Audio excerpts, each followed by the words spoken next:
Marcus. I'm the compiler of a collection of therapy quotes entitled 1001 Windmills of the Mind, a collection of advanced self-help quotes taken from what's often called the psychodynamic or the psychoanalytic perspective, which long ago, as standard, was referred to by some, or perhaps many, as philosophical medicine and narrative medicine. In this video, I want to do another song by the rock band Mystery out of Quebec. We discussed 3 of their songs already. The first one was The Inner Journey, Part 1, about the grief process. It was sort of almost like a guided imagery to help a person process grief, or at least admit grief, or just validate the grief process. Very good song, The Inner Journey, Part 1. Then we did another one called Heaven Can Wait, no relation to the Beatles song. I'll follow up on that one later. And yesterday we did How Are You? How are you feeling? Just a typical love kind of song. This one's a little more kind of back to the serious side, I think. So this song here, Behind the Mirror. So this writer, this guitar guy, Michel something. What's his name? Michel Saint Pere, P-E-R-E. He kind of has a little kind of poetic tone to his writing a little bit. So it's not meant to be like always too concretely taken like that. Anyways, let's begin then. I normally do an overview of some of the core principles. You'll find it in many of the regular videos. A little exception today, very windy where I am here. Luckily, this balcony is available again to me. I was here yesterday. I was here in the last video. It's a great spot. I'm kind of about an interesting cloud formation today.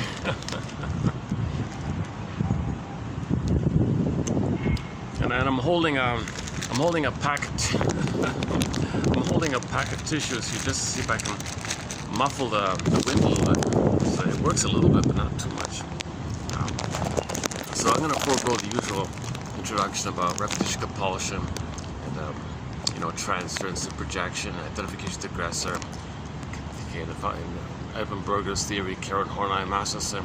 I cover usually some of the basic points that, as I understand them currently. I'm not a professor or a counselor or shrink, midwife. I'm only the compiler. I find quotes that are interesting, share them and discuss them, and see if it promotes curiosity, understanding. And this song here, back to the song, I think does promote a humanistic appreciation of our commonality.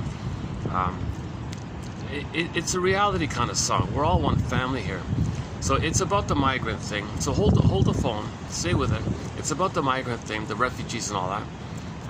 And I guess he was trying to write a song that would touch both sides, like empathy for them and understanding for yourself. A little empathy for your feelings about people coming to your place like that. So it doesn't get into the broader political, plunder system, and then divide and conquer idea, and people at the top are drinking champagne or I don't want to get into that kind of thing. So that's one theory, right? When you plunder a country, you say, oh, let some of them come over, and then it'll divide, quote unquote, the people around them, because then they'll blame the victims. They won't blame the aggressor guy. So classic technique, I guess. But calm down a bit. All right, let's do this. So again, we do have a thread in our collection called the 55 Symptoms of Homo Traumicus, discussing the plunder system to some degree, as above, so below. Baby feels plundered in effect when he's traumatized. He might be identified aggressor and plunder outwardly as a repetition. Think he's going to master the trauma of having been plundered. Really? Plundering the planet? He's going to master how you've been, that you were plundered by your mother? I mean, robbed of your inner home, robbed of your vital self, robbed of your resource, your potential, who you'd be had you been loved, your beingness, your embodiment, your soul. That's all robbed. You can identify with the robber like that, and then treat the planet like yourself. And because you are passive, become active, Faustian deal, Faustian bargain, Faustian pact, identification to aggressor. They're going to master this. Well, outside, just imagine it's you, and you're going to be active, do to others what was done to you. Think you're going to master what your mother did to you back in the nursery? Doesn't make sense. So we discussed a lot of this, you feel guilt, so put others in debt, because you feel, so when you're guilt, you feel like you owe to the mother. So make others, you say others owe, and it's part of the planet, a part of the plundering and the pillaging. And it's 50 hours to run to. I don't want to open the door there, but you know, really, in all fairness, this song really is part of, should be taken in the broader context of the plunder system. But I'm having a bit of an off day today here. I'm not feeling fully refreshed here today, so I gotta bring back the tissue here. So, does it work? Okay, now do you hear? Okay, the muffling sound's gonna come off and on depending on the wind.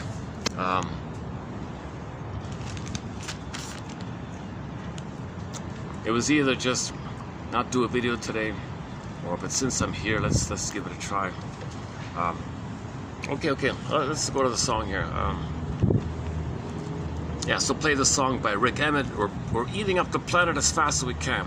So part of it is the greed idea. If you didn't get Mother's sweetness and her reverie and all that, her love and tenderness, receiving in, okay, the need to receive in. If that's failed, you keep trying, skipping to greed, oral rage, greed, entitlement, greed, entitlement, doesn't work. So you plunder the planet, symbolic mother, plunder, doesn't work. No sibling mother's actual mother. It failed, pain's still there, trauma's still there, unprocessed trauma, unfinished business with the mother, pain won't reach for mother. So gobble, okay, materialism, greed, smoking, drinking, gambling, promiscuity, okay, just things you get in shopping or numb pain. And so the greed part, the greed side of the plunder is reach for symbolic mother, to see if you can get mother, because the unconscious does not know time. All times is that time, just father doesn't know time. So it's just reaching. How do you reach for mother when you're out of the nursery? Well, outside, just something on the outside. Money's the main one, material, things out there. So you're gobbling. Okay, it's oral phase, that's why they keep calling eating. What are the slogans of the plunder system? Well, if you're not at the table, you're on the menu. Okay, can you believe it? So that's the mentality that we're very traumatized in. That all we're doing really in our traumatized state is looking for mother. So why is mother not there? Another door, another 50 hours. I'll call the old cunning tale of why so many mothers are failing their babies. There's a short in our collection here called The 10 Ways. That's one of it. Also, another quote was midlife's. It begins with midlife's. Who am I? Check out those two shorts in the shorts section in this channel. Midlife's Who Am I? Another one a little bit down called 10 Ways. You'll get a quick sum up, a part of it. So it's called the Old Cunning Tales around why a mother is not emotionally available to love the baby, meet the baby stage. And again, 50 hours like that. So this all began around 10,000 years ago, 6,000. The debates vary between 5 and 10. Some say 5, some say 6, some say 8, some say 10. Whenever the transition took place from click, from village to pillage, get tolerant to prejudice, and the babies were suffered the great prejudice. The prejudice needed to plunder, and you enter religion, propaganda, and schooling, and we had all these other factors to it. So we've been plundering the planet for a quick buck for the past 6,000 years, whatever it is. And one of many aspects of it is, well, when real needs are not met, you look for it. Because you're in pain, you reach. Baby reaches for mother. Common sense, when baby reaches for mother, all life forces, objects, all the baby's energy striving to reach for mother to connect, to feel safe. Mother, where are you? Looking for the nipple, breast, this nurse, suckle, attach, called a secure attachment. If the attachment or the bond is broken, the bond between the mother and baby is broken when you remove the baby. That's what they started doing. They removed the baby, severed the cord, and they did all these traumatic things to break the bond. When you break the bond, he's going to be greedy. There's your plunder. There's the psychology of plunder. He's going to keep looking. He feels narcissism is still entitled, center stage, all about him. All babies, kings, gods, center stage. They're going to plunder. Okay. I guess I'm assuming the most traumatized, whatever other factors involved that led to the most traumatized, being the most traumatized, constitutional or temperament or environment or accident or whatever, made them more of the schizoid psychopath, more cold type. So they can calculate and plot and use proxies to do the plundering. So they say stuff for the children. So now you got people working as quote-unquote flying monkeys for the behind the scenes. And the behind the scenes, their agenda is only to see goodness damage. Okay, because in severe trauma, the isolation of affect, they can't feel. You live to the extent that you feel. the quality of your feelings, the quality of your life. They don't feel inner poverty. They can't see goodness because that's what was needed to feel, and too much pain to remind us. So wreck the goodness, but the impulses look for goodness, but wreck called envy, also known as grenvy. So the behind the scenes says we gotta look around, where's good, and then wreck it. I can't see it. I don't want to be triggered of needing mother. There's pain. So this homeostasis is the flatness of affect. Pinning to call the emotional body goes flat. Athemolexia, no feelings for words. Athemolexia, no feelings for your words. Alexithymia, no words for your feelings. Okay, velveteen rabbit, feel stuffed and all that. So the emotions are flat. It's called the implosion of affect. Leads to an immense amount of obsessiveness and paranoia and depression, and like that. So that's the status, like that fits into a family system, which reinforces the status. And in the most extreme, it's called the schizoid psychopath. The schizoid, not also psychopaths, they're like the over criminal. They're the kind of plotters, behind the scene criminals. They use others to do the over kind of thing, like a proxy for them. So they're always very calculating and patient, and since they don't feel, they compensate with obsessive thinking. So they're very, the less you feel, the more you obsess. It's not true thinking, because true thinking is reasonable, where you make links and feel and heal. There's so much resistance around feeling to healing. So you do a thing called obsessive thinking, obsessive rumination, as a defense against thinking, because real thinking would mean feeling. So that's why we're not healing, because obsessiveness it's not true thinking. Key point by Joseph Barnett, an author we just discovered. Oh, the wind's back in.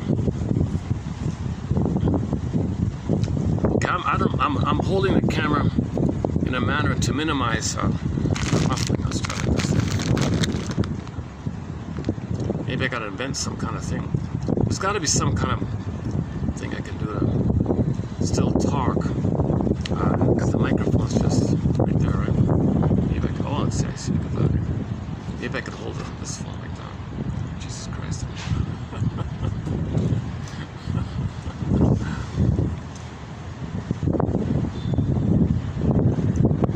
Okay, so we have 65 chapters on the go. A recent one is a psychopath one, and there's different sub-branches. Not all of them are the violent criminal ones. Some of them, like you got the LGB psychopath, and extreme alcoholic psychopath, okay, and so on down the line. You got different types. Non-violent, call it non-physical violence. And one type is the schizoid, the one with plots and plans, and they're the ones that climb the top to create the corporation, and the corporation is a psychopath. Okay, so that's sort of like that documentary, Corporation Psychopath, because it has no feelings. Okay, if it has no feelings, there's no feelings, no empathy or warmth or care. It's like a robot or something. There's no feelings. Okay. Now remember, to have feelings or emotions, you need to have a body. You need to have a body. This corporation has no body. It's just a name. There's no human, but only animals and humans have emotions. Okay, bodily commotions or emotions. Emotions are bodily commotions. Commotions in the body. Play the song, do the locomotion in the body, like a dance motion, right? You need a body to move. It's inside. The movement on the inside, the locomotion on the inside, called bodily commotion, is an emotion. If you just say you just make a name, Corporation A, whatever, okay, then you give it immunity. It does what it wants. Well, that's the like the proxy of the schizoid psychopath to say, well, it does what it wants. And then you greedily, and the corporation destroys. You get the greed. The money is the greed, and the corporation destroys, called grenvy.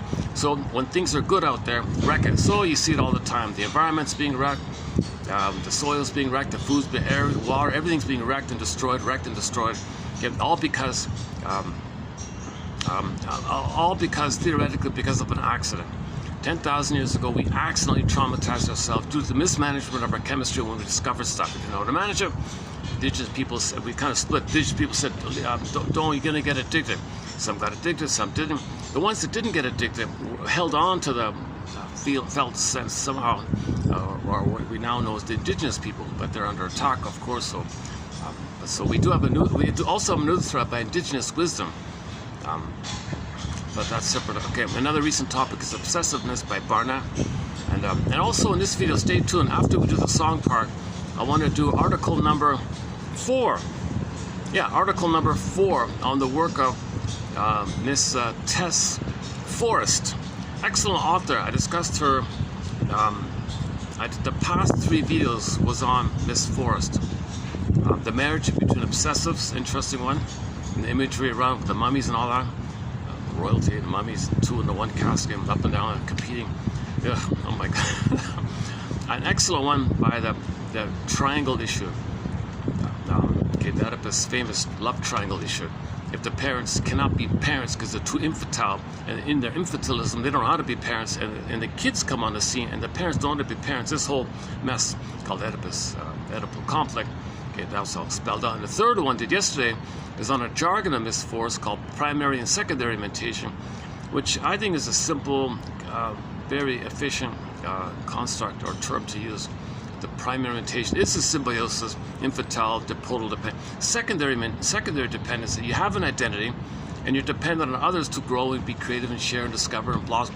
Whereas primary dependency, you don't really have the I yet, but you're totally dependent on someone to pick up on the fusion that was missing. So there's a primary, like a raw, archaic oneness dependency of falling in love's like that, or the spellbound stuff, love at first sight like that. I can't live with you, I can't live without you, you're my everything. So this is the primary dependency where you feel like you're nothing without that person. That's, well, the baby would be nothing without a mother. So you're just kind of stuck with the primary thing. Okay, and then, and versus the discussion around companionate love, thou-to-thou love, person-to-person love, called Freud and mutual sharing, and like a healthy interdependence, where your identity is not at stake. You just kind of help each other to both blossom. You both get more creative, more learning. You're not competing. You're not afraid of connecting, but you need to connect and to reject. That's the primary stuff, because the primary stuff, like the first article, the couple, they were quarreling all the time because they need the connection, but they can't have the connection. They need the connection, but cannot have the connection. So they're fighting back and forth like that. They need to fight to have the identity. They need to reject for the connection, and they're both doing it. It's the mess like that. That's called the primary stuff. Primary identification, unmet primary identification needs, or narcissistic needs.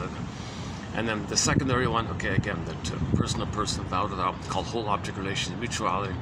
And you can make I statements, and you have empathy for others. Like this song coming up. This song coming up is kind of like this song coming up I would classify it as a secondary dependency, the mutuality of migrants and the people who are the earlier settlers and the recent settlers were all migrants, right? So there really is meant to be a healthy interdependence called secondary dependence. Okay, we're all one family. He calls them brothers and sisters. We're all cousins. We're all one family. Come on, secondary. So let's learn from each other, understand empathy. How would you feel if your place was plundered and pillaged and you saw people dying around you? Like, how would you feel? And you have to escape to the place that did it, and then the people around you are hostile. They think you're invading them. No, they're going to the place that invaded them, and they're just trying to survive, and you're accusing them of what they're doing. The paranoid people around you, now you're surrounded by hostile, paranoid minds like that, like holy, you know what, right? So he's addressing the two sides. Empathy for the people who had to see the horrifying thing of boats sinking and people dying and drowning. Like, what often the children die. It's unbelievable. And then and they have some of them do have some kind of hope for a better life. So they're holding on to some glimmer, maybe things will be better. They arrive, rejection, and people are treated badly. Like, some places better than others.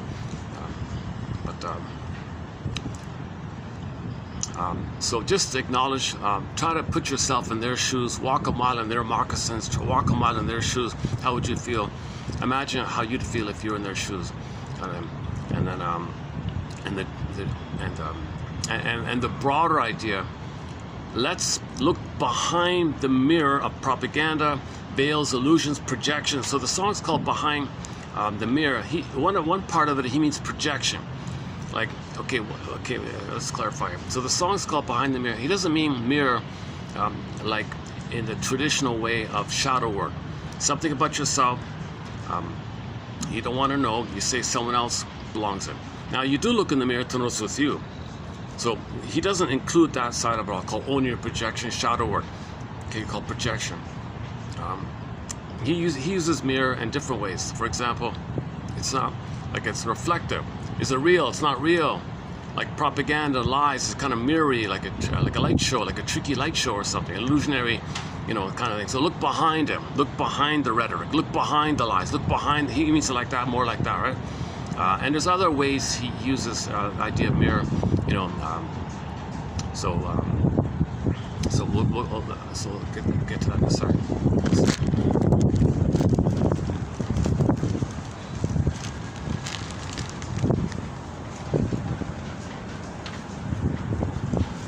Now, if the wind could calm up, it'd be great if I could.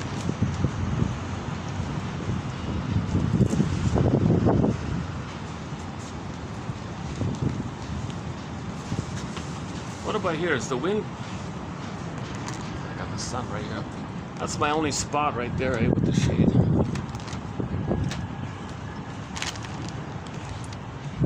It's my only little sliver of shade just by the sun. Okay, let me give this wind issue some thought here, because if I can make this work, I'd prefer coming here. This is a great little spot, huh? This is a newish thing, where they're now open. These guys are now open, like every day in the afternoon. They used to be just open at night. So that's amazing. That's a great thing. I don't think people know it. I think people think it's only open. Like the rooftop's only open at night, but this is like one below, right? All right. Nice rooftop, yeah. Nice. These rooftops are really quite nice. Okay, let's try this.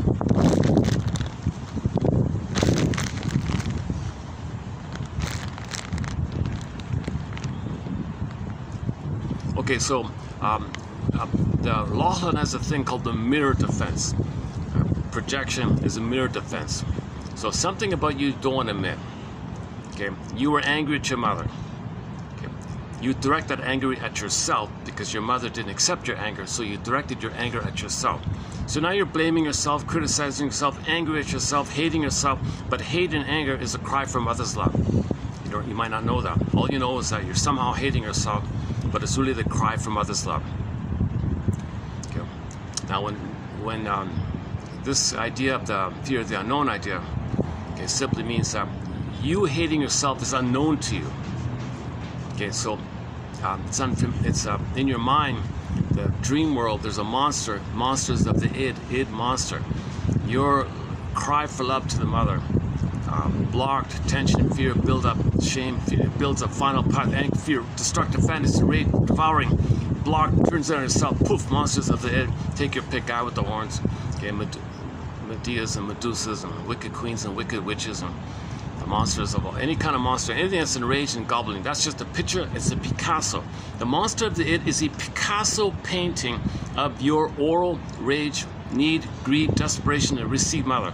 In the dream world, poof, there's a monster. It's not real. It's an imagery thing. That's why I'm calling it a Picasso, to make it clear. It's not real. It's just a painting in your mind. Okay, but it's a fantasy. It's the memory of the experience. It's your anger and cry and entitlement, demand from others' love to yourself, because it's got blocked, water rebounds in. So now you have this painful thing of something attacking you, criticizing you, famously known as the inner critic. This fifth column. Oh, he talks about the fifth column. So this is like your own inner fifth column, kind of. Something in you is attacking yourself. It's your anger to your mother attacking yourself. You don't even know it. Now, from the baby's point of view, this is strange, or quote-unquote alien. This is unknown. This is the first unknown, that in his mind there'd be a monster attacking himself. But again, the monster is his own anger, but it's unknown to him. It's out of the baby's world. It's out of his expectation. He has no understanding. It's something totally like out of the baby's world. That's why I might say it's alien or something. It's out of his world or something, right? So that's going on. Now, since he doesn't know it, all somebody has to do is say, if somebody is new to your town, bing, bing, bing, bing, bing, bing, it triggers. Wait a minute, I don't know their language or culture or whatever. Okay, then this your own anger in your mind, okay, is triggered up, and now you project, okay, you externalize, see outwardly, because you don't know what's within. When something's repressed, the tendency is to see it outwardly in an attempt to know what's within. So saying the migraine is threatening and all, no, your anger to your mother is threatening to yourself. Can't you see? Can't you see? You are your own worst fill in the blank. Okay, the pogo one. You are your own worst. Okay, it's like that.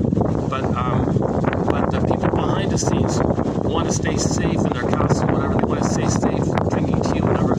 Okay, so they know if they bring in migrants to a place, then the people will divide amongst themselves, and they capitalize on people's ignorance, lack of knowledge. Okay, people don't read secular, they block secular. This channel's blocked. Even this channel's shadow banned or something. I don't know. Although one video did get a lot of views. The recent video got over 1,000 views, so that was kind of a surprise. Just the one though. I don't know why, because I said the SEX word in it. I think that's what it did. I triggered all the bells. We don't have sex as a topic, although I just said the word here. Let's see if we get 1,000. We have 65 topics on the go, and the first time I discussed that topic about 2 weeks ago, it got over 1,000 views. So in the search engine, nothing takes you to this channel. All the best quotes are here. The comic was banned, Psychoanalysis. Excellent comic. Luckily, it's been reissued by Dark Horse Publishing, and you can now get the comic Psychoanalysis. It's a 4-issue run, the complete run, the complete run's available through them. Dark Horse Publishing digital, and the hardback if it's still around. I don't know. Excellent comic back from the mid-50s. Only 4 issues put out. 3 clients, Freddie, Mark, and Ellen. 12 sessions all in. It's a good 101 introduction to psychoanalysis. Apparently, they was attacked and they stopped it. Don't teach people self-awareness. Don't teach people to know themselves. Then they'll know us. If they don't know themselves, it's easier to control them. If they're ignorant, then it's easier to control them. So it's considered like the famous comedian. Just teach them enough how to push the buttons, but not much more than that.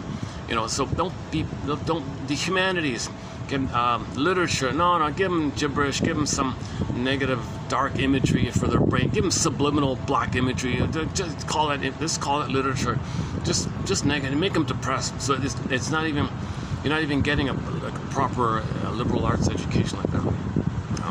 Humanities and psychology, they don't teach psychoanalysis in high school. 1001 Windmills of the Mind and the comic psychoanalysis, in my humble opinion, are must-haves, because high school is a time when you need to know that you can update things, you can learn things and make it a part of your experience, to have your creative self, to make it meaningful for you, for your development, to get out of the imprint, curse, set down, the role you played with your mother, reinforced by the family system theory, and the two together, your imprint with your mother, fitting in with some kind of family system where you've got to play a role for your parents. It reinforces things. At high school, you're kind of stuck there. You need something to help you out. You need something to beyond that, and psychoanalysis really can offer that.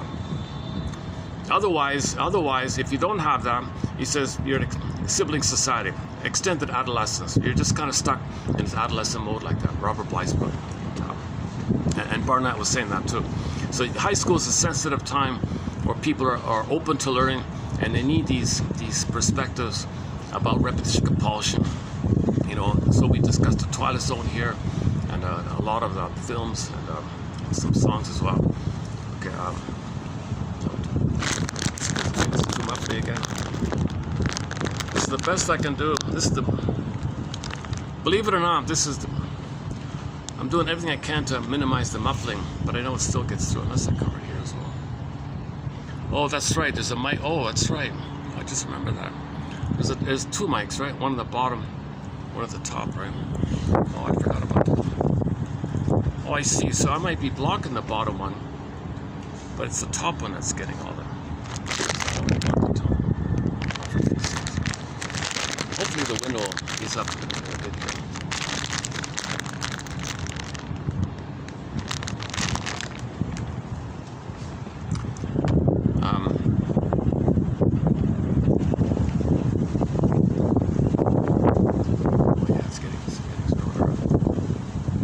Nice to have the breeze, but son of a gun, there's not. I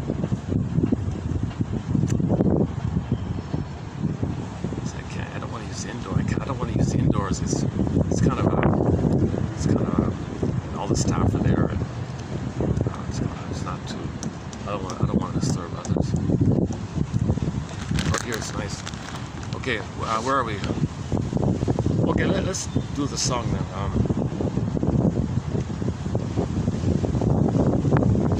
let me preface something here. We just completed 9 videos on the work of Joseph Barnett about obsessiveness, obsessive rumination, OCD, obsessive neurosis, whatever you want to call it. And if the affect implodes in, so affect is the feeling or emotion, commotion, communicating the signal to your mother. Okay, now, if she's too hypocritical, she double binds the baby, gaslights the baby, very unavailable, very punishing, then the baby's affect implodes in, called the implosion of affect, leading to the obsessive personality, paranoid, depressive, those 3. If somehow the affect crudely, very archaically keeps popping up like popcorn, then you got the hysteric, okay, and all the different variations of hysteric, the impulsive types and the acting out types. So they can't even like just numb themselves or do something, they act it out. That's the most destructive antisocial. But Barnett focuses mainly on the first 2 for each. The popping up one, hysteric, the popping in one of affect, obsessive. The first article is about the marriage between the 2, why they're attracted to each other, and how it can become like fine wine, but without awareness, it'll become like sour milk. They put the music on. Oh, son of a gun.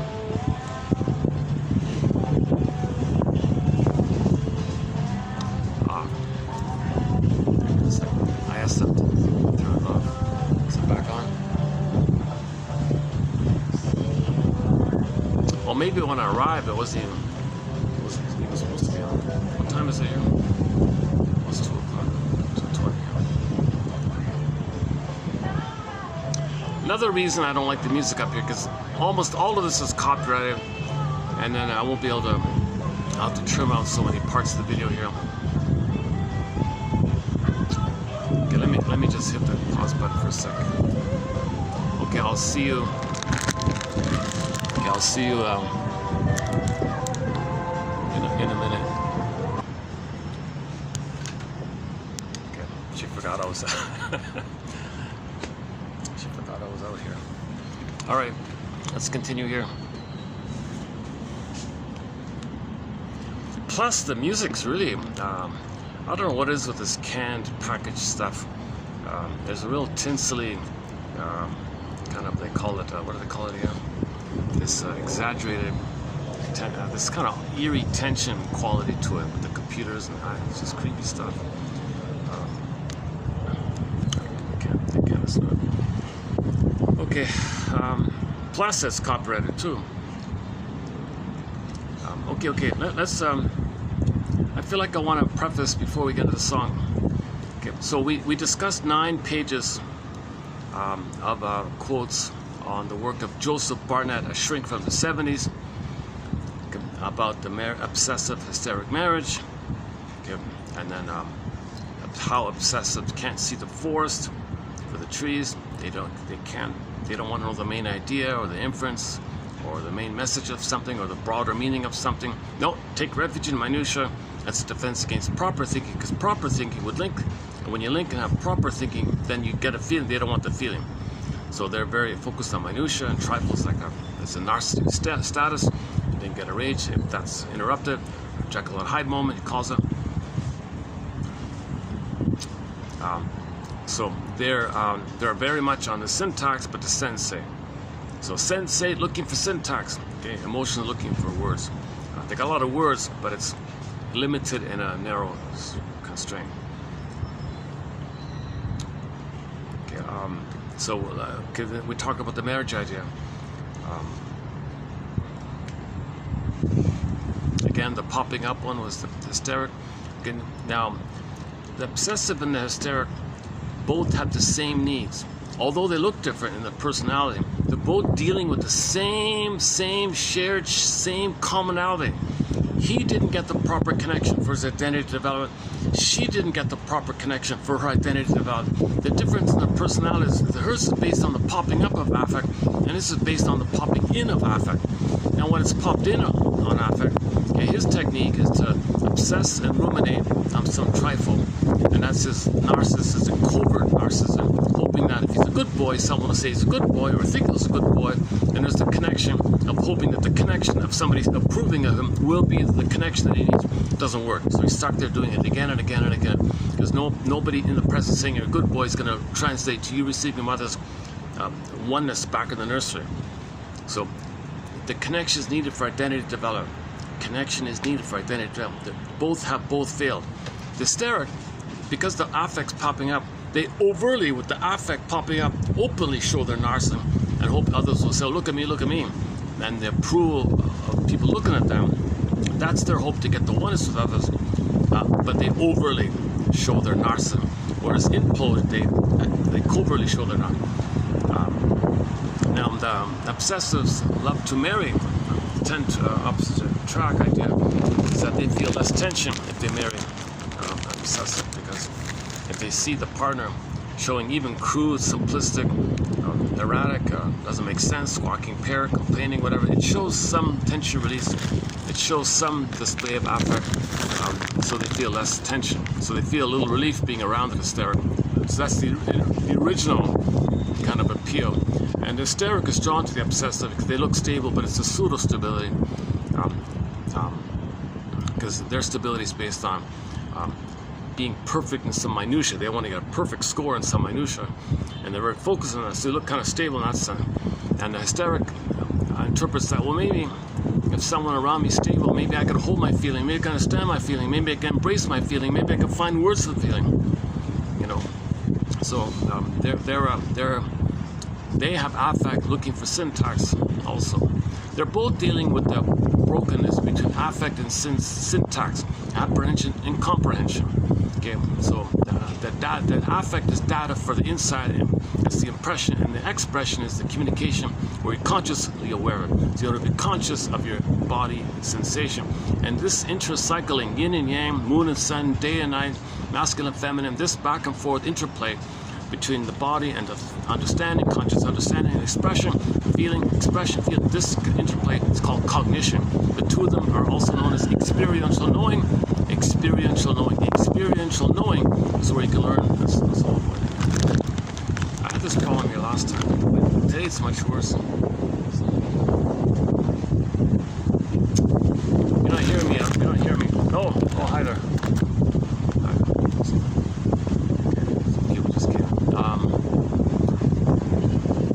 Maybe temporarily I'll, let's see, I'm gonna have to find another spot here. This is a tiny patio here.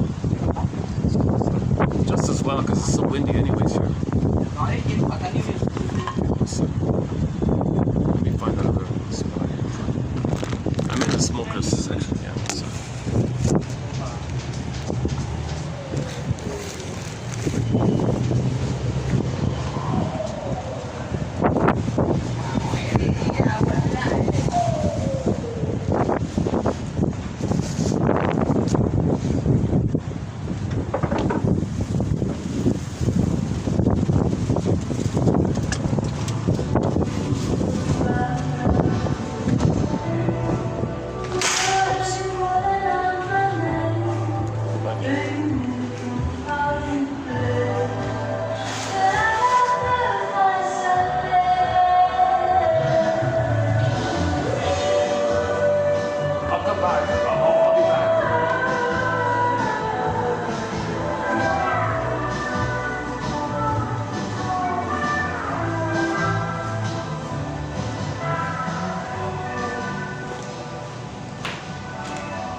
Hopefully the lobby will be available. So we haven't done the song yet, my goodness. So hang in there, hang in there. This is one of these choppy videos. I have these kind of videos where things are kind of scrambling. So the last one was straight through. It was nice. The last video was a good one. 2 hours up there at that patio.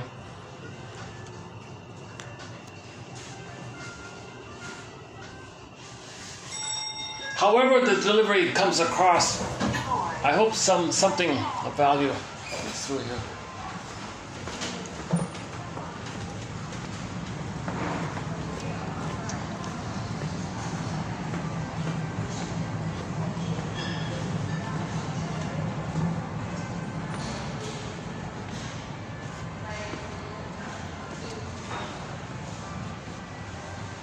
The lobby's busy.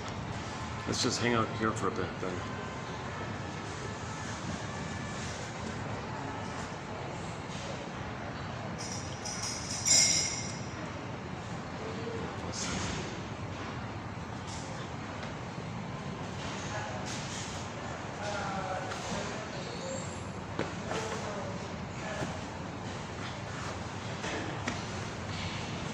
Let's try this. Little problem here. Those guys might just smoke for a few minutes and go away. So I'll go back in a few minutes. Where are we here? Okay, let me do the lyrics of the song first, and then I want to read out what AI had to say about the song. It wasn't bad actually. It's just out of curiosity, just see what they said. Behind the Mirror. All right, the name of the song, by the classic rock band Mystery, written by Michel Saint-Péray. He's sort of the leader of the band, I think, from the 80s till present, right? Okay, the journey is fierce. The journey is fierce. Okay, so so the country's been plundered, they're escaping. My God, right? What provisions do they have? Maybe cars, no car, I don't know what's going on. Oh, they've been marching for days. Oh, they have no car even. They can't even drive out. They're marching for days through countless miles and cold nights. Everything they had was left behind. Everything was gone, right? So all they have is themselves, physically walking for days and nights. That's a tough journey right there. I mean, a lot of people probably get sick and die doing that thing. Lost in weary eyes. And this is among our own sons and daughters. So you can see he phrases it from both sides. The people are losing their sons and daughters, but it's humanity's sons and daughters. We're all diminished by this. We're all hurt by this. We're all one family, or human family. Come on, it's pretty obvious. Okay, Pale Blue Dot. Okay, come on, Carl Sagan. That's,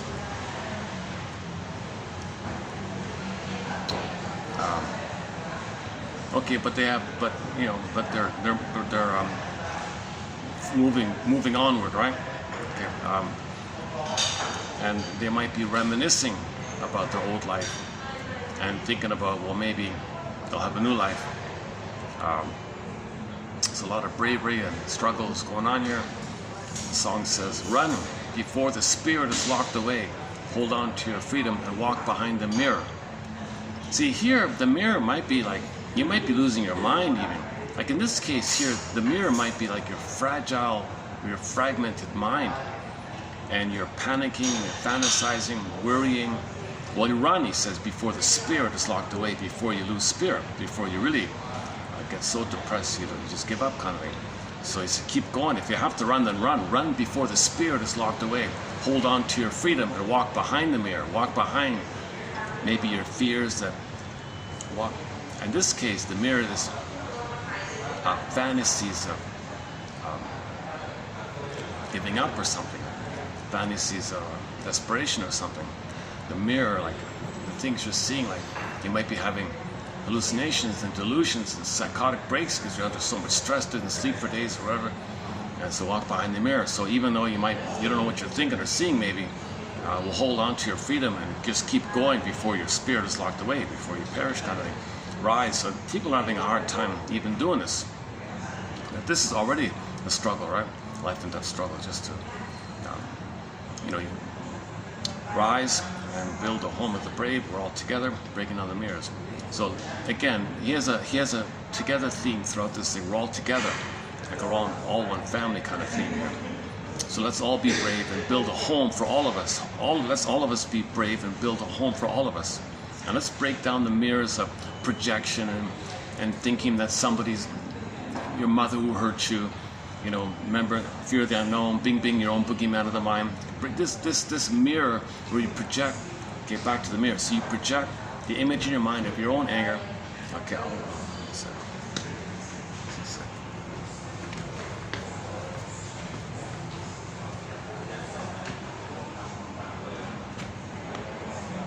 sitting on the stairs here.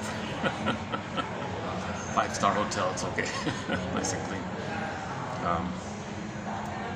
Run before the spirit is locked away. Hold on to your freedom and walk behind the mirror. Rise and build a home with the brave. We're all together breaking down the mirrors. So let's break down these really infantile, narcissistic pride. I'm right. My mother owes me. I'm entitled. Who are you? Competition with my siblings.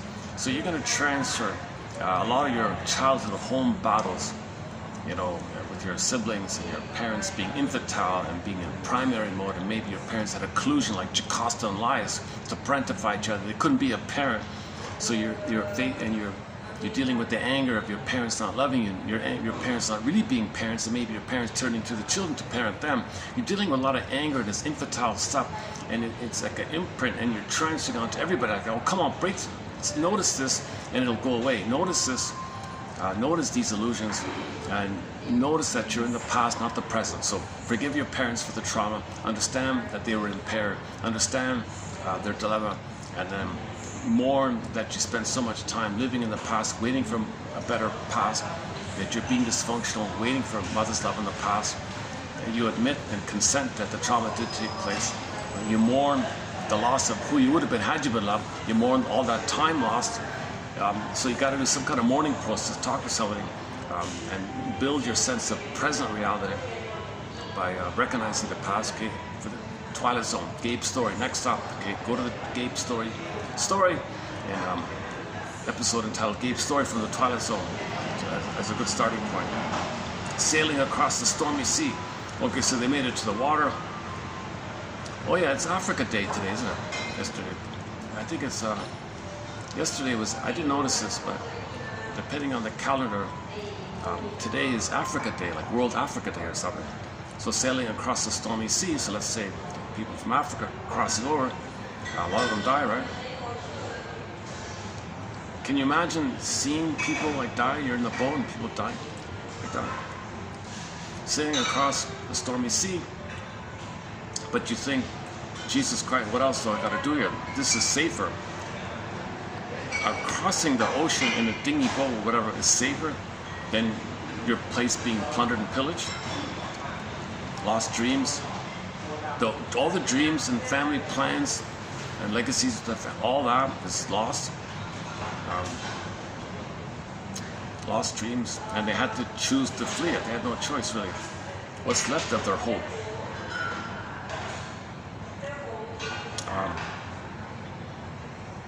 What's left of their hope in this battlefield of greed? Okay, the plunder system. So his phrase here, the battlefield of greed, is synonymous with the pillage and the plunder. You plunder a place, take all the resource, put in a puppet, whatever, hand over the goods, tell them you're in debt because you feel emotional poverty, say they owe you. Okay, you're entitled. On the pillager's side, the identity has a primary identity. The primary identity is milk. Milk is a symbol of mother. So they say, well, milk is white. So now the reality check here, nobody is white. We're all human beings with a shade of beige or shade of brown tone of skin. Everybody's a human being with a shade of skin that's beige or brown, like it's just a melanin thing, sun, pineal gland down. But the psychology is your identification, primary identification with milk. Here's your prejudice. So they say, well, it's ours, it's mine. That's me. It's got to be. I need mother. Mothers, and they're one with mother. They are the mother, and everything. And it's them. It's a fusional thing. Primary identification. Primary identification is very much involved in this here. Run before the spirit is. So that's another topic on we got another 50-hour topic on the prejudice, how that works. We've got 12 theories on the go on the prejudice topic. That's just one of them with the milk idea. The melanin, mixing with the melanin, which is just a chemical responsible for the color of your hair, eyes and skin tone, chemical in the pineal gland, which is damaged from trauma or exposure over time with elements. Run before the spirit is locked away, hold on to your feet and walk behind the mirror. Walk behind the mirror.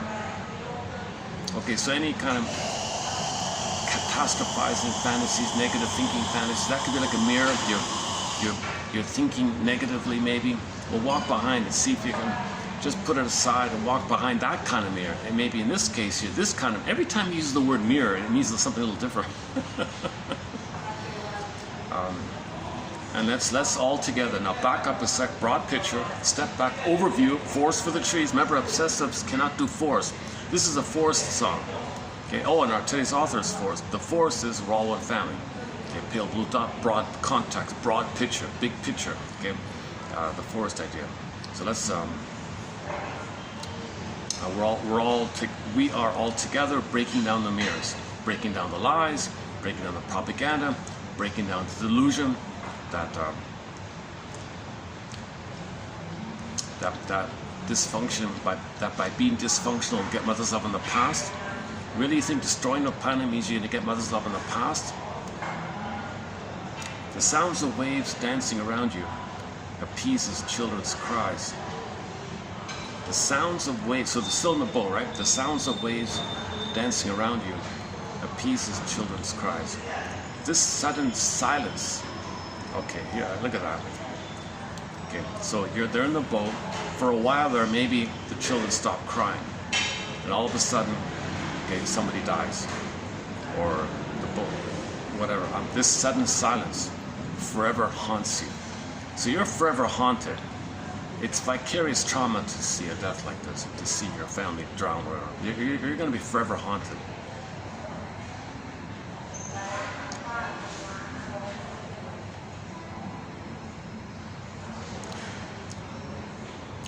Okay, so let's have some rescue fantasy. Maybe there's angels guiding us here. It's a little. Let's take some comfort in some magical thing guiding you here.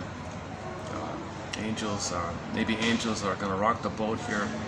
So now you're regressing to lullabies, mother holding in your arms, rock-a-bye baby. Now you're rocking the boat. Maybe the angel is holding us the way mother held us in her arms. Now you're in a fantasy mode here, desperation here. Okay, so they make it to the shore. No fanfares, no cheers await along the shore. They are greeted like thieves and they become the enemy with them. Look at that. What a greeting, eh? What a greeting to give people like that, refugees like that. They benefit from destroying their countries. They come over and then treat them. It's a double insult, right? You destroy their home and then you treat the survivors so badly, right? But you see, people on that side are not aware of themselves. Their education makes them obsessive. Their education tells them don't feel. The education says bottle feeding, schedule feeding, remove the cord, remove the placenta. And this barbaric circumcision trauma really cranks up the obsessiveness. That's a severe trauma. That's a way over the top, barbaric, savage, cruel trauma to put a baby on a torture board, bleeding and screaming.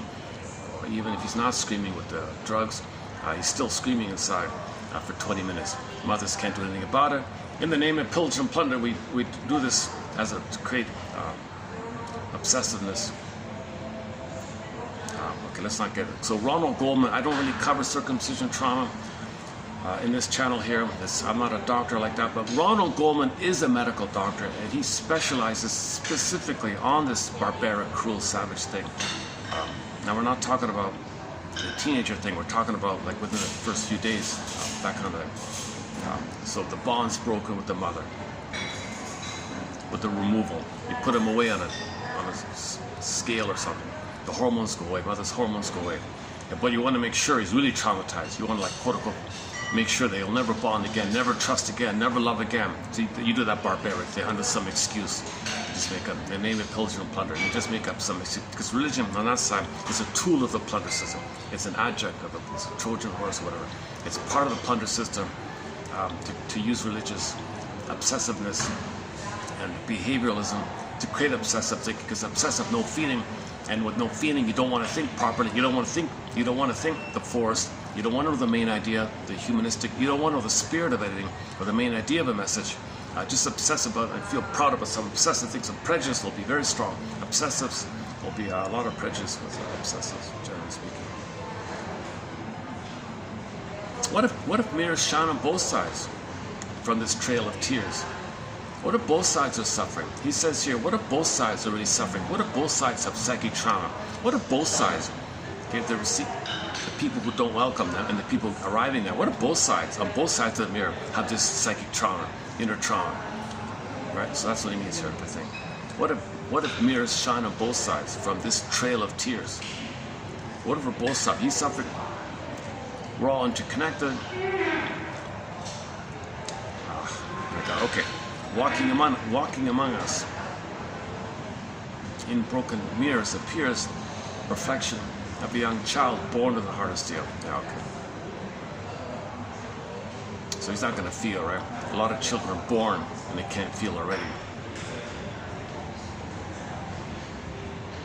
Okay, so this is psychic trauma. So this phrase here, broken mirrors, is going to be psychic trauma. Run before the spirit is locked away. Hold on to your freedom and walk behind the mirror of your catastrophe thinking idea. Okay, that's it. Rise, build the home of the brave. We're all together breaking down the barriers, all together breaking down the mirrors. Breaking down the mirrors of lies and propaganda and our ignorance, breaking down the ignorance and the reflecting light show of our ignorance and prejudice, ignorance. Let's break all this stuff down by knowing ourselves. Know yourself. Ironically, by looking in the mirror. You look in the mirror to heal, to break down the illusionary light show of fantasy, psychotic fantasy. Oops. Hi, Heather. Yeah, it's okay. It's okay. You okay? Yeah, it's okay.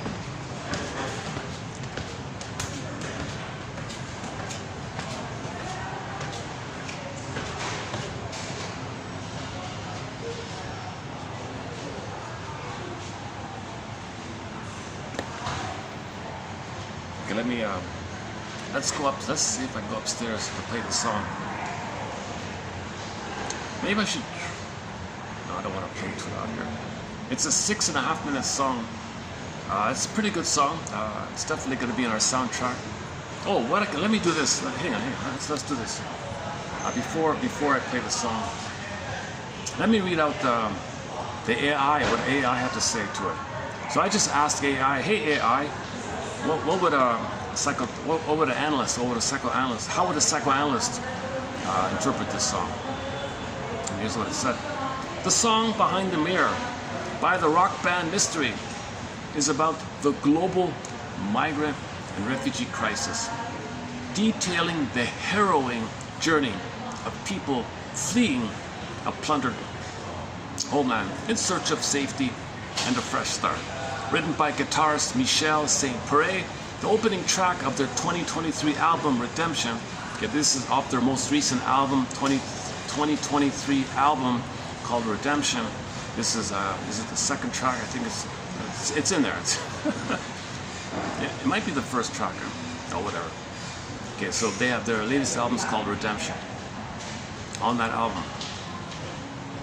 Okay, so this opening track, pardon me, it says right here, written by St. Pere, the opening track uses powerful sea and mirror imagery to capture both the physical dangers and the emotional trauma refugees face.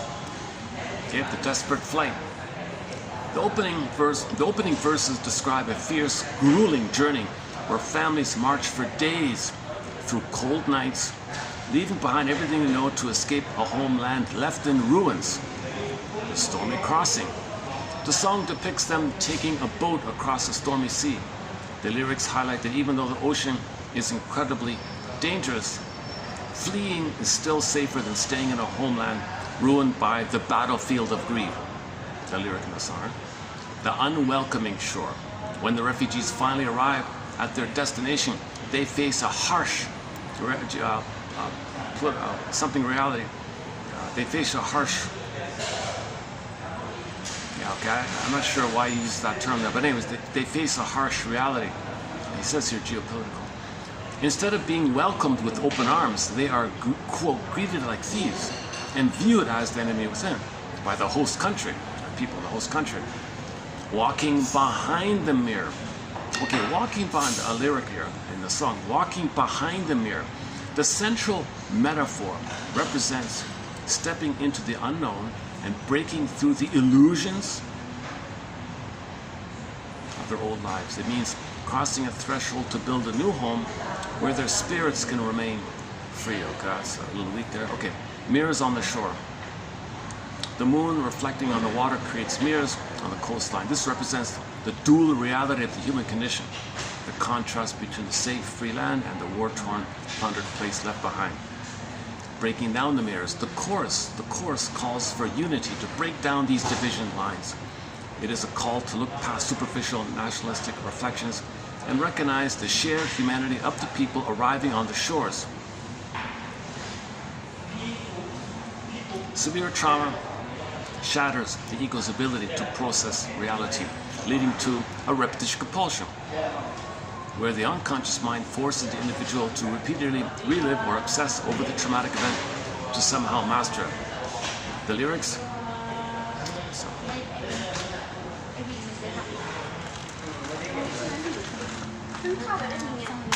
Okay, yeah, thanks.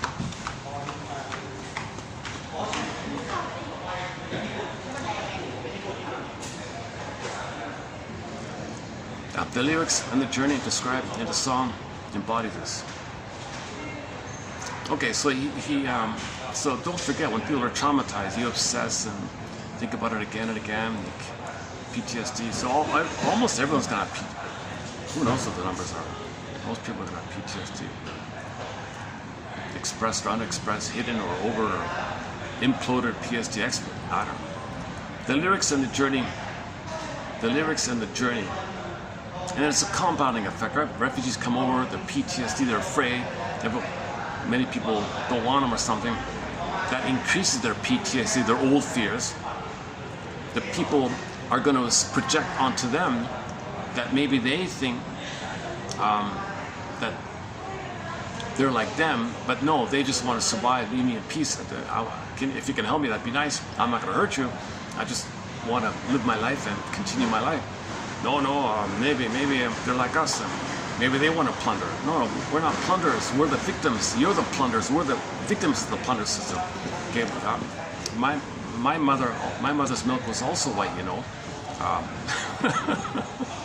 Oops, so yeah, okay. Maybe I should move here. All right. Let's see. Oh, hang on.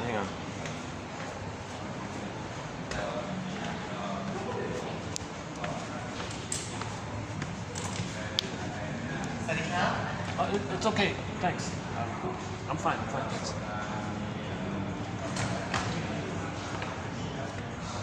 That's not gonna work. It's too close to the doors. Okay, let's go upstairs and continue.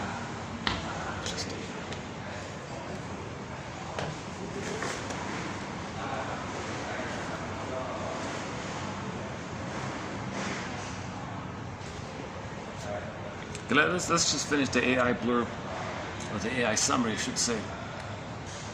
I was surprised that the AI would include repetition compulsion. Okay, the lyrics and the journey described in the song embody this. A cycle of fleeing, remembering, confronting the trauma of the past while trying to move forward into an unpredictable future. Okay, we have no quotes from Mr. Lacan. I don't want to wade into this man's material. But anyways, it says here, Lacan's theory posits, quote, the mirror stage, which argues that human identity is formed when a child first recognizes their reflection. It is the moment we construct an idealized, cohesive image of ourselves in behind the mirror. This concept is ruptured. So our identity is ruptured. Okay? This idea of mirror, broken mirrors. The refugees are violently stripped of their home and their societal roles. Their sense of self, i.e. the image in the mirror, is shattered by trauma. Quote, run before the spirit's locked. Run before the spirit is locked away, quote, unquote. Warns against psychological stagnation, depression, etc. And the urgent psychic necessity to rescue the true self from being permanently suffocated by rigid social masks or defensive adaptations.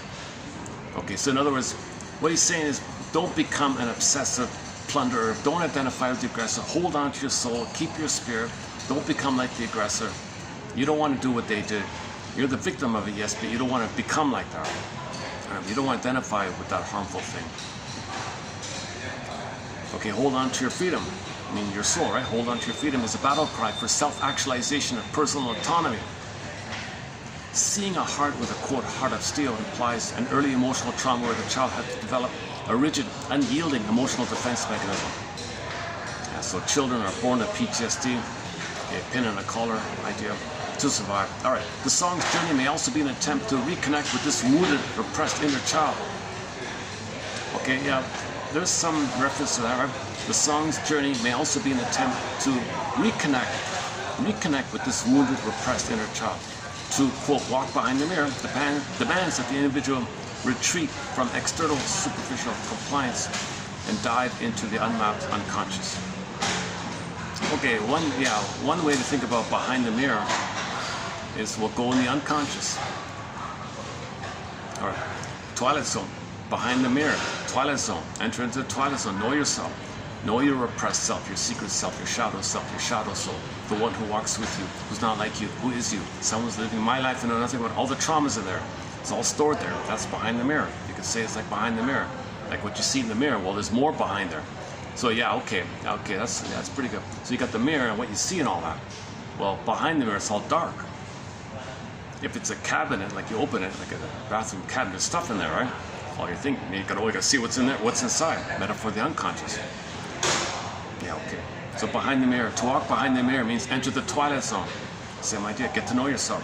So to walk behind the mirror demands that the person retreat from superficial compliance and dive deep into the unmapped unconscious. Unmapped unconscious means know yourself.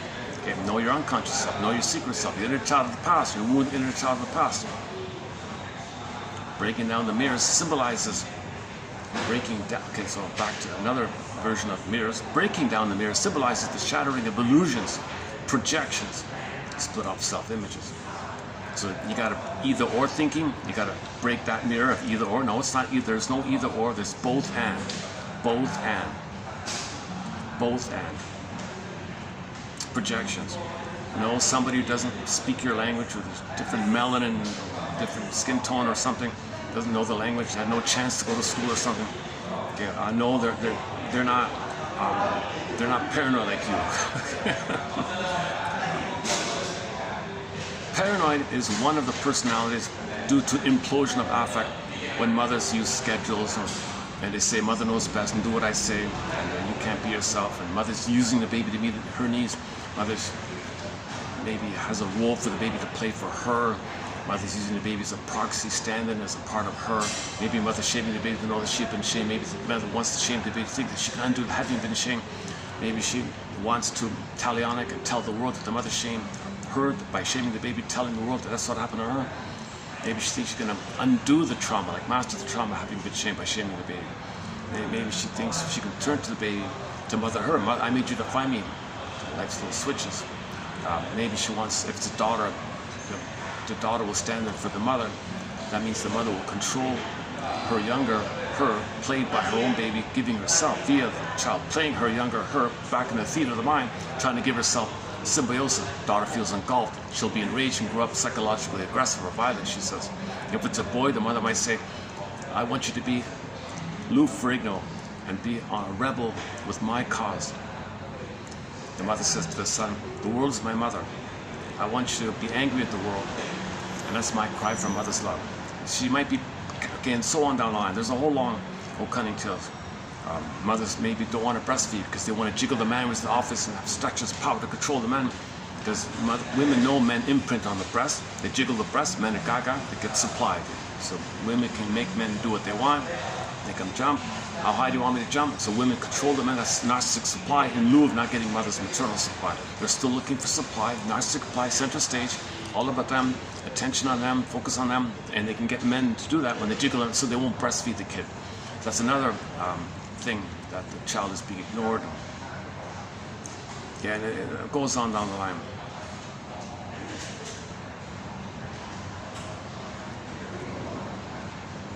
Where are we? Okay, next one.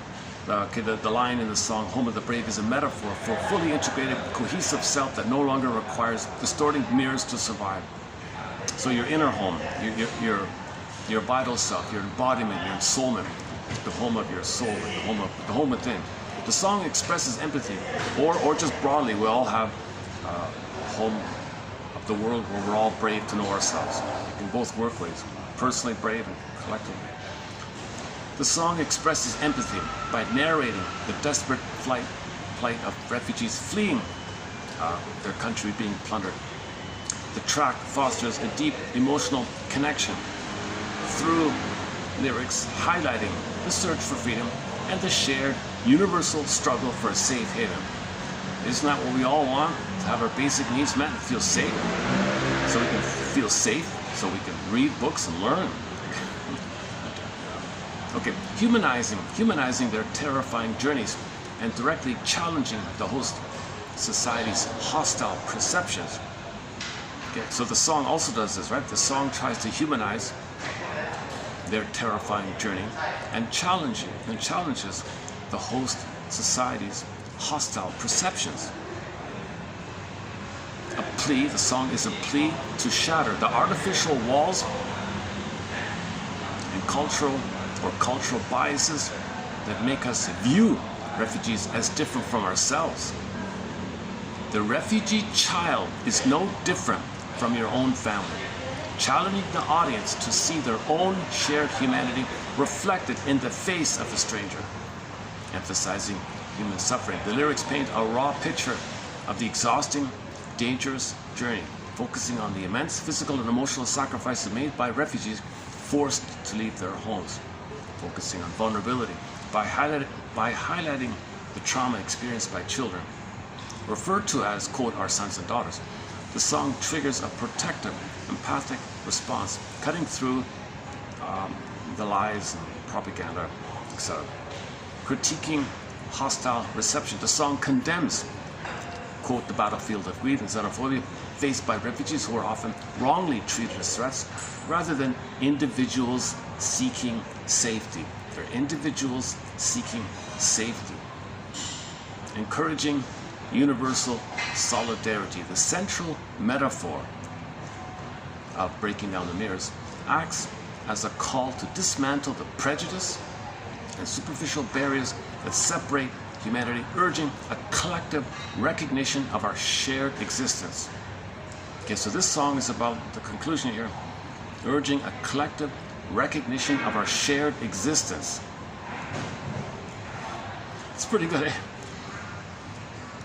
All things considered. I don't know what it's drawing on. Was there an interview? Did Michelle St. Pray give an interview? Are they drawing on an interview about it? Or is it just assuming or something? Okay, anyways, let's go upstairs and play the song. It's a pretty good song. I can't play it here. I don't want to disturb them.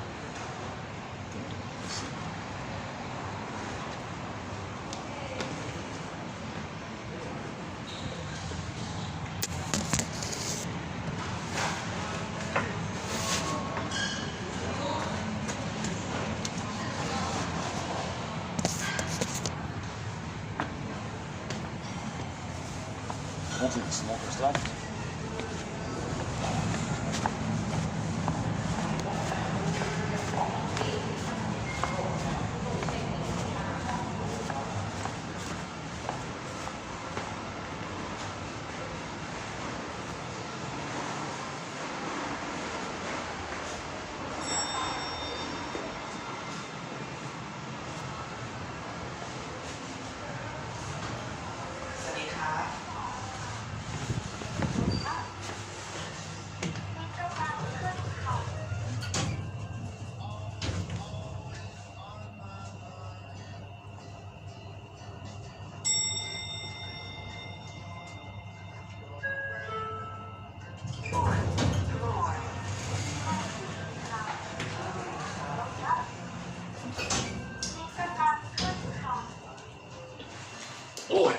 elevator. Hang on a sec.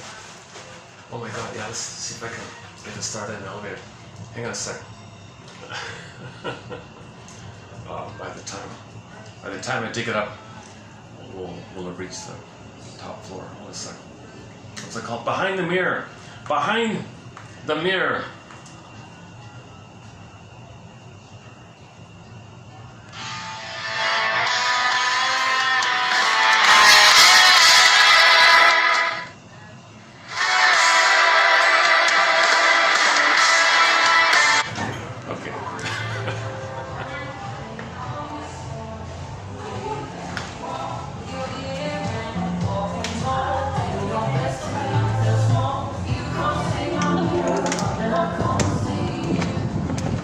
Are they gone? Let's see.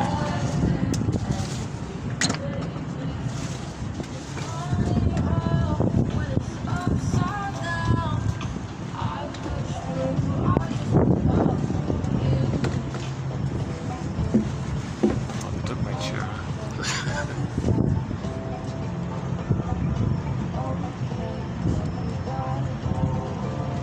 Okay, behind the mirror. Here we go.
see if I can get that annoying. Let's try this again.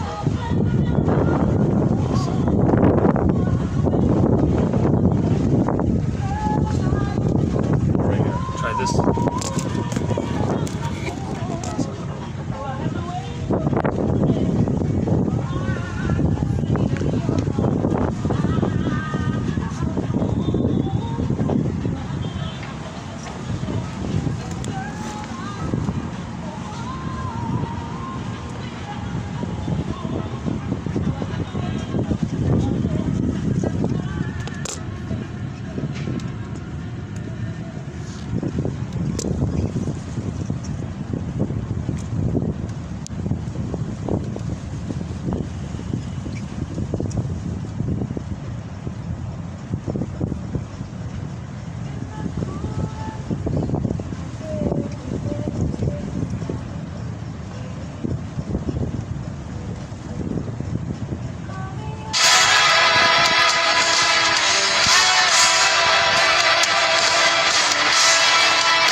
Okay, when I'm gonna have to replay that song when there's no wind. Great song, eh?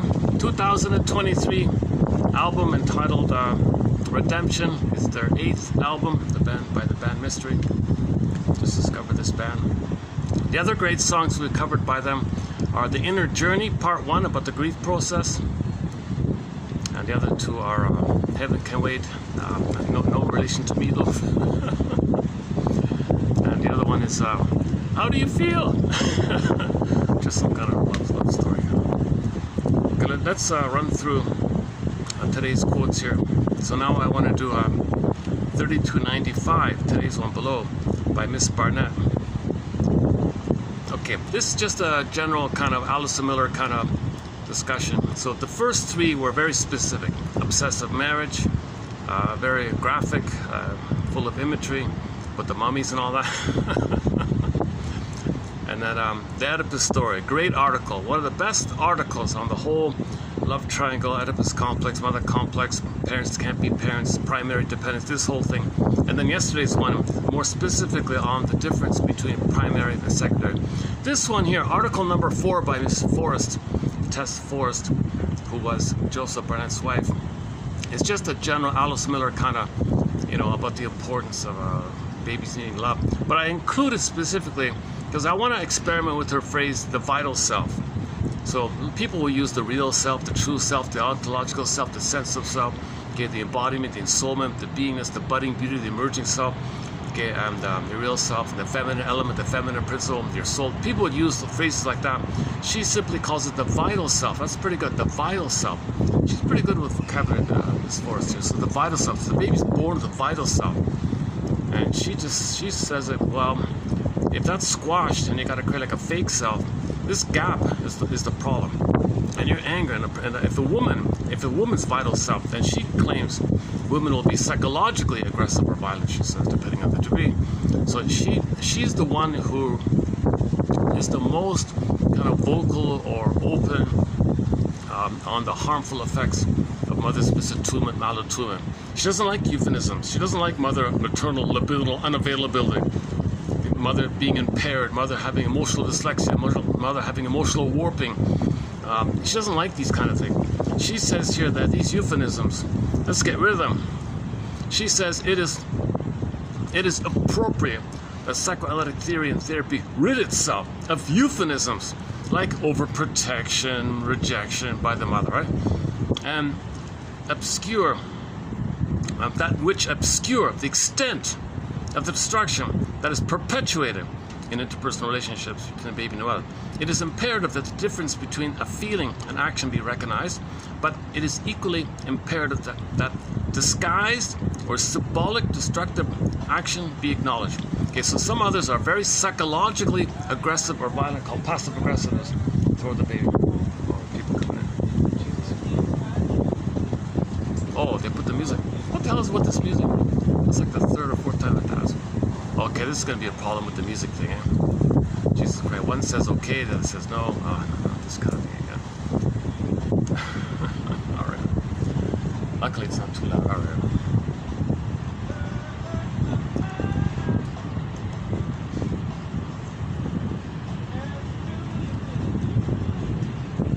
Okay, if this is an issue with this guy, I've had this before where no, policy, obsessive OCD, it's got to be on, cannot lower it. But if I'm the only one here, can I just lower it or turn it off or something? No, OCD, the rule says it must be on all time. Sometimes like that. Well, discretion, broader, big picture here. I'm a customer here. I'll come regularly. If others come, fine, put it on. If I'm but that's a broader thinking. I can't do that. I might get in trouble. I know if I obsess and follow the rule book, I'll be a good boy. No, I don't want you to get in trouble if that's the case.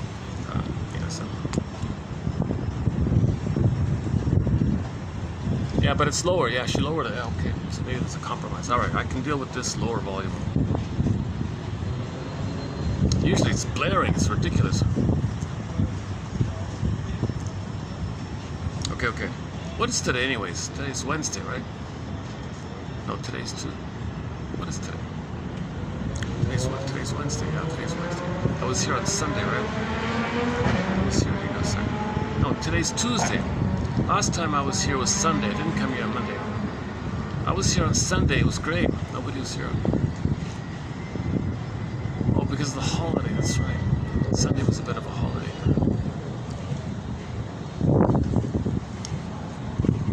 It is imperative there to...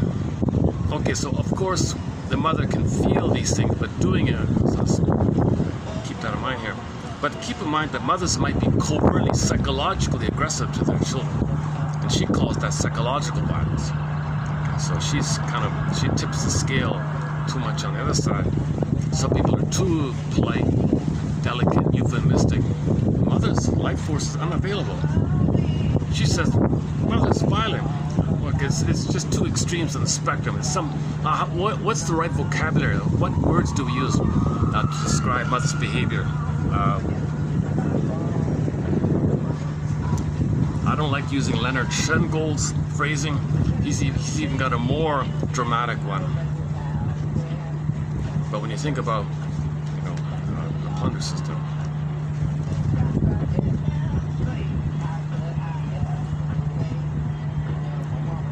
To the various theories of self and identity formation, I would add the thesis that the infant is born with the vital self. So I just want to experiment with her phrase. I got credit. She's got a lot of credibility with those first three articles. So I want to give this one a try.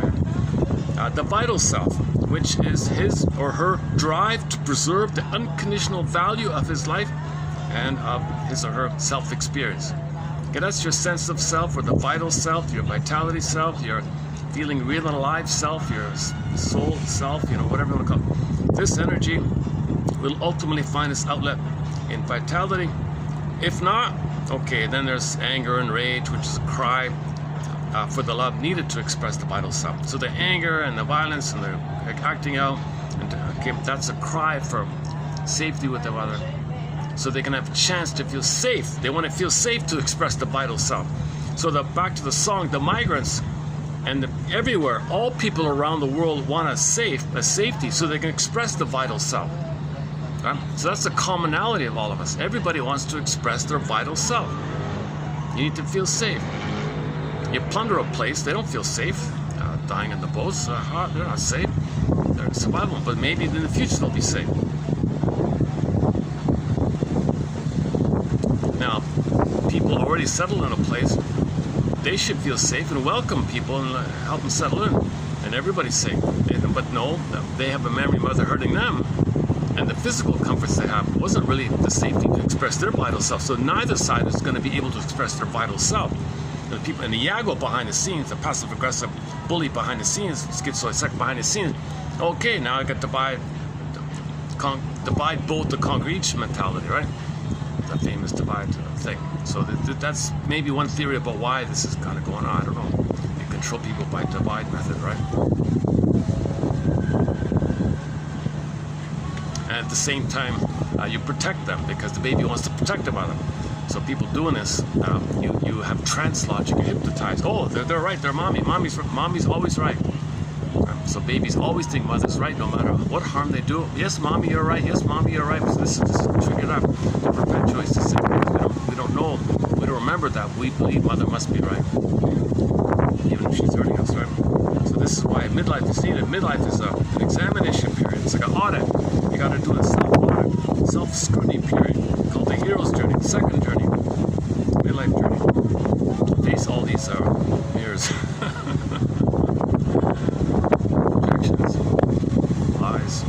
At the same time, look in the mirror to see that you're protecting, to know yourself. So man in the mirror means know yourself. Man in the mirror means know yourself.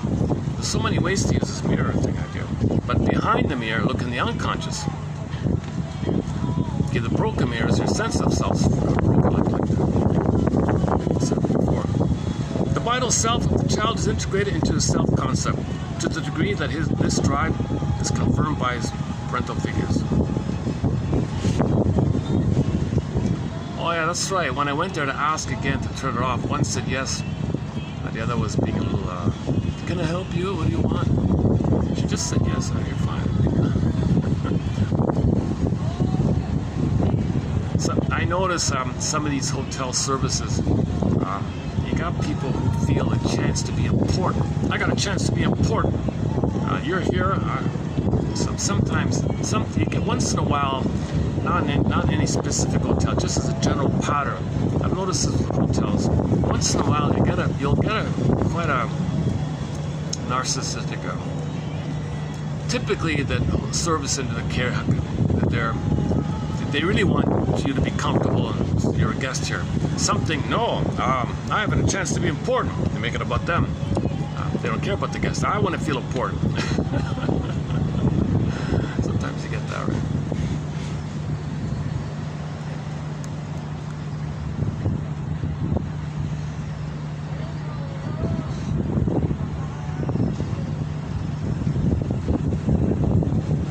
I see this area might be more of a, I see this area might have a, this area might be popular with a certain demographic or something.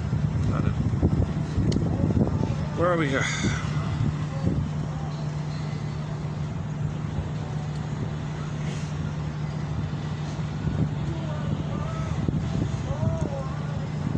The vital self of the child is integrated into a self-concept to the degree that this drive is confirmed by his parental figures, obviously.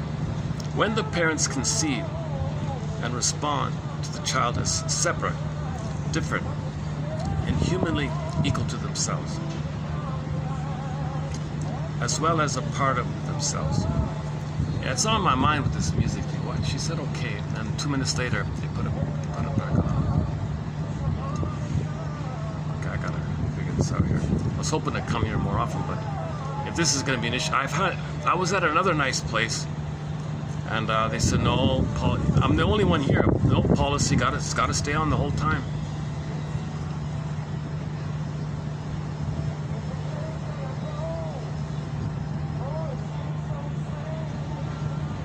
One says, well, yes, it's our restaurant, so we can do it. The other one says, no, this belongs to the hotel, so it's a hotel thing. No, it's a restaurant thing, a hotel thing, right? So they don't even know themselves, right? That's part of the complication. I think I just realized that now. Okay, it kind of goes on like this. When parents fail to perceive and respond to the child as a separate, different entity whose subjective experience has significance, their psychological obliteration is a negation of his individuality that blocks integration of the vital self with the self-concept. So, vital self, and then you make up a false self, right? True self, false self. With his vital self damaged, the child feels a certain emptiness or vacuum. The seed of his personal meaning cannot germinate and stably root him in autonomous development. Okay, that's called arrested development. As simply a human being, he feels himself nothing, and that his life is meaningless. Yeah. So it's the quality of feeling real alive that determines the quality and meaning of our life. It's this quality. We live to the extent that we feel. Right? The golden ball, the blue jay. Okay, the sense of self, the animating hum of the beingness, the feminine, the embodiment, the soulman. You don't want to feel empty like that, and you feel meaningless and empty like that. All right. The child's self-concept, split off from his vital self, is devoid of his own center of gravity and is solely defined by the parental image of him. He is reinforced in his primary dependence on survival figures or on their abstracted surrogates. Yeah, that's your teddy bears and stuff, right? Cigarettes, drinks, money, whatever. Oh, he's got another song. Yeah, okay, there's sort of a typical classic greed song where a guy is greedy because he was emotionally starved. Yeah, it's not, the song's okay, it's not great. I was going to skip it. But that band Mystery has a song about greed, about a guy who got wealthy, but he was emotionally neglected, and he neglects his children to reflect that he was neglected. So he's doing to his children what happened to him, he doesn't even know it. But he's got the money as they called it a magic band-aid or something, like a temporary dreamy band-aid. It was a fake dreamy band-aid, or I forgot what it's called. Magic band-aid, wasn't it? So money was a magic band-aid, was it? But he was psychically bleeding all the time, giving more money, need another band-aid, more money. But meanwhile, he's emotionally deprived, children deprived, and classic alienation between the child's vital self and his self concept arrests him in internal conflict and social stress. He tries to reconcile the seeming incompatibility between individuality and interpersonality with social patterns that are competitive struggles for positions of supremacy. We have the competition, power, compensate for lack of inner power struggles that are experienced as. So again, this whole survival mentality. Maternal hostility is considered a universal phenomenon by the famous Winnicott. I'm not a fan of this guy. His name comes up a lot. Same thing with Mr. Bion. I'm not a fan of those two guys. Those names come up a lot. It's just all this obvious convoluted jargon. The Bion one, the only Bion term I'm going to use is the reverie one. So you borrow the idea, like reverie, like the reverie. But mother's going to have a kind of, he modifies mother having a neutral, I'm thinking about your child. I have a reverie about what you're going through. I'm dreaming and thinking about, I'm feeling what you're going through. I'm having a reverie for you. So that term's okay. In all cases, the maternal role was licensed for the mother to exploit the child. Okay, so this article had a list of some of the ways mothers are failing their children. In all these cases described in the article, the maternal role was licensed for the mother to exploit the child, to gratify her own wishes, and an anchor for her self-concept and sense of purpose. The mothers used the children as weapons in the marital conflict, as targets of their rage, as props for their distorted self-personifications, or as emotional food for their own affective hunger. Every mother conceived of her child as a property, and in an extreme case, the very reality of the child was not even recognized. Each child was perceived as a parental transference figure, or as an extension of the father or the mother herself. Some children were idealized, some were degraded, but all were forced into a mold to conform to the mother's fantasy. There, a mirror on the child. Expectations were unrelated to a realistic appraisal of the child, so that infantilization or excessive demands occurred. Maternal nurturance was either negligible or enveloping. Maternal discipline was not age appropriate, and overindulgence or arbitrary control prevailed.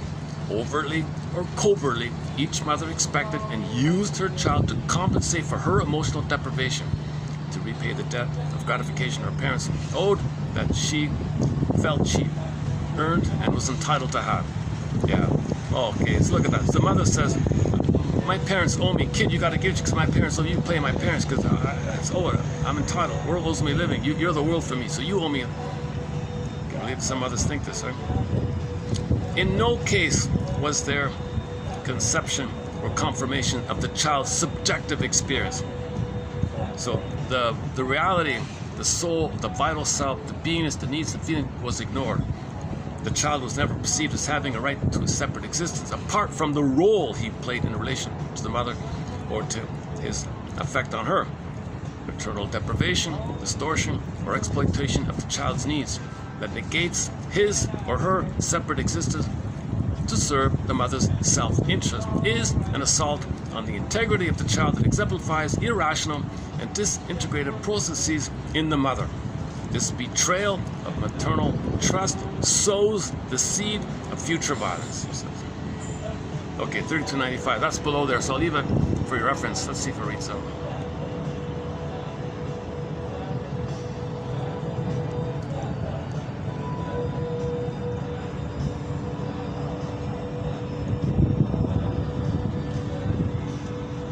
It's not reading out for some reason.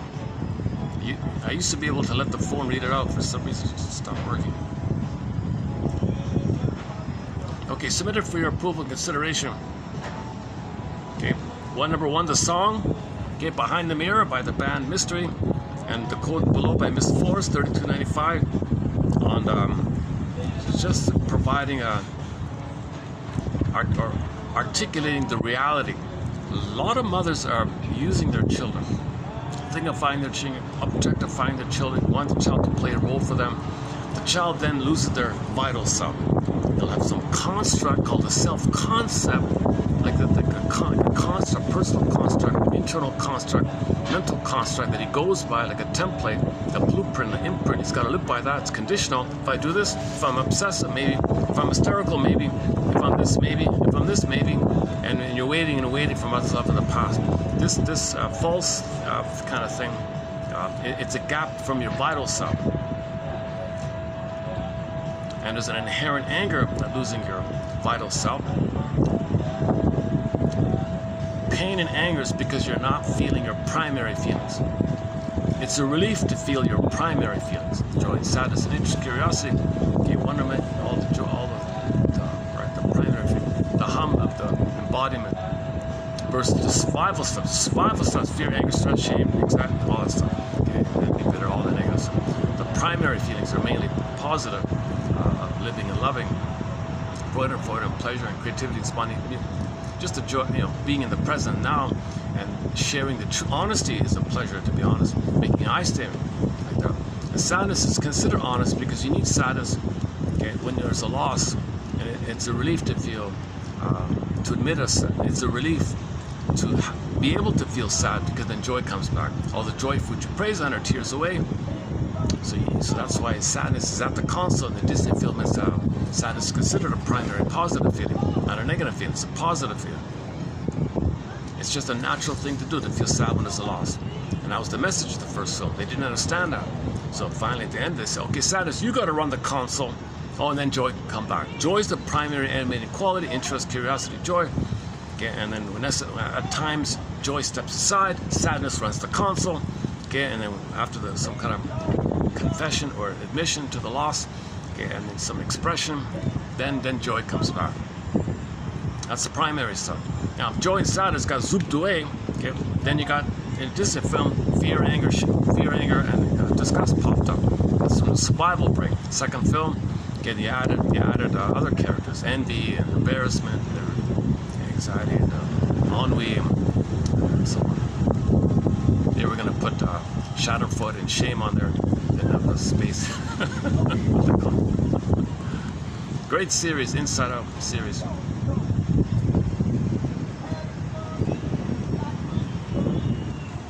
Okay, that's good. If they're gonna just lower like that, that's okay. I guess I can deal with that. Usually it's blaring like crazy. Yeah, it's not gonna worry about the copyright. I don't think this will. I'll be curious to see if there's any copyright infringement. You're mostly hearing muffling sounds, right? I might not even post any short. I might even just redo this whole video. Okay, I'll make a note to myself. If it's windy, forget about going out here. It's not gonna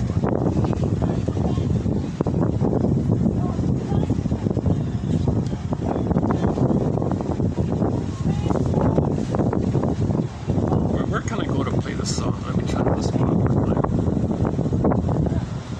me think for a second. I want to get one sort of play of the song without the muffling. Still get some views.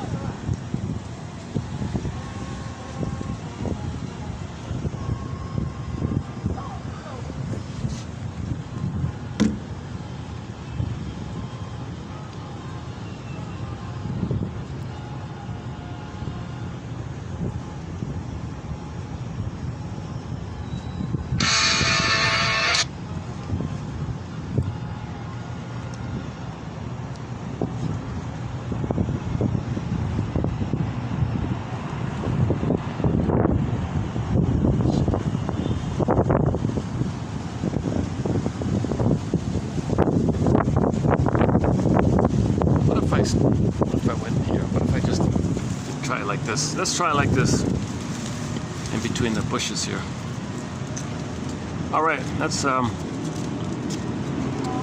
play another round.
search,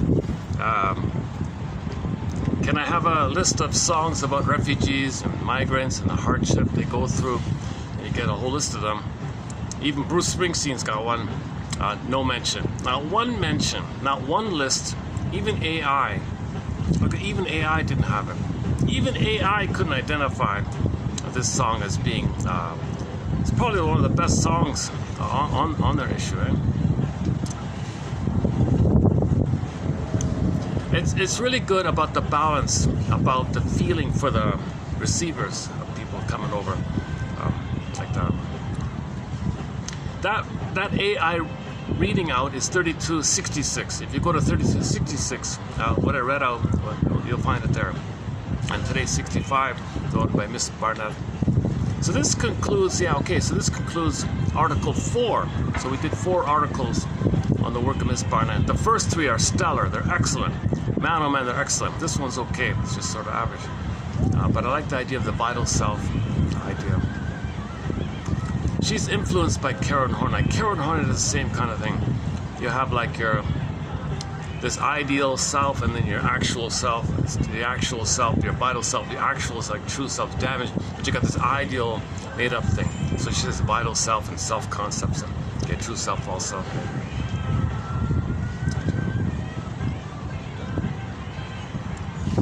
Constructs all conditional, how to live, how to adapt, and you're stuck in there.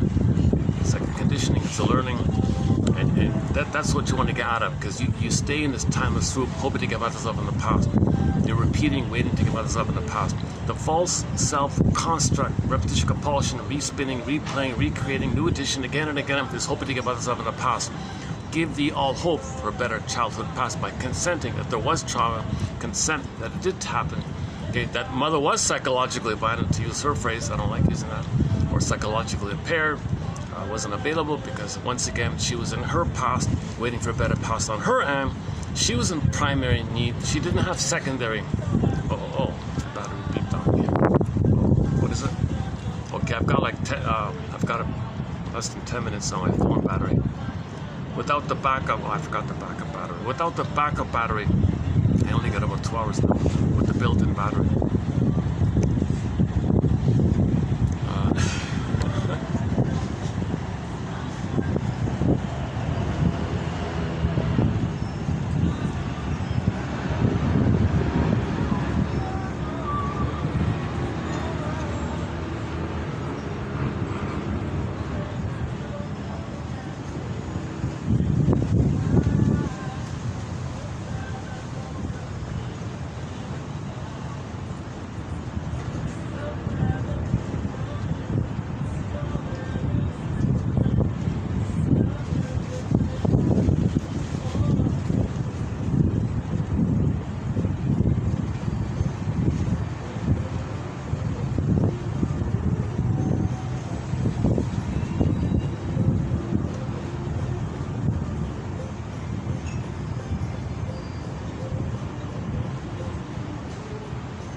Because that word came up recently about the reverie.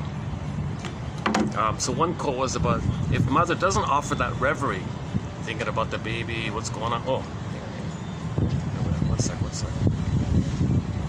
In the pipeline, I have that. Wait a second. Oh no, I don't. Oh, not coming in. All right. Because we talked about the reverie. If mother doesn't offer that reverie, see, thinking about what does the baby feel, what's he need, what's going on with him, thinking about the baby having a kind of a maybe like a slightly distant but neutral, like objective neutral. What's really going on? Not making it about her, not projecting her stuff, not seeing what she wants to see, or using the baby, just neutrally accepting to receive. She's receptive, feminine, receptive. If mother doesn't offer that reverie where she can soothe, and hold and contain, understand. Okay? And that's kind of missing or crashed. There's a vacuum. Fills in. What fills in? Rumination, obsessiveness, obsessive. So obsessive thinking is about the separation anxiety, And where's mother? Where's mother? Didn't have mother. I can't feel that mother is not there, but I need mother coming in. So I just found, now because it was Africa Day yesterday, I just quickly found this song by is he from Mali or something? A song called Naya, and it said the song is called Reveries. There's a song called Reveries. Do I have any? Oh, hang on. That's a different one. Oh, give me a second. There's a song called Reveries. It's just an instrumental by a guy from Mali and his buddies and all that. I think it's like a cooperative kind of thing. So I thought I'd just play it to wrap up here in tribute to Africa Day.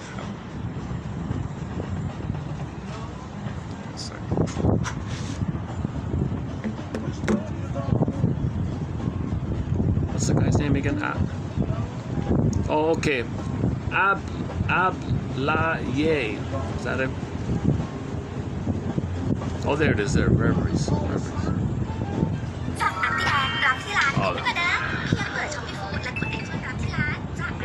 You know, it's true. This thing with the ads, they're bombarding you with these negative images.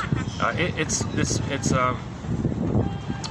never mind. Let's pick up on that later. Okay, a famous musician from Mali and his buddies have a song called Reverie. It's just a nice little instrumental kind of song. So when this song, yeah, okay, there it is. So when this song ends, I'll hit the stop button.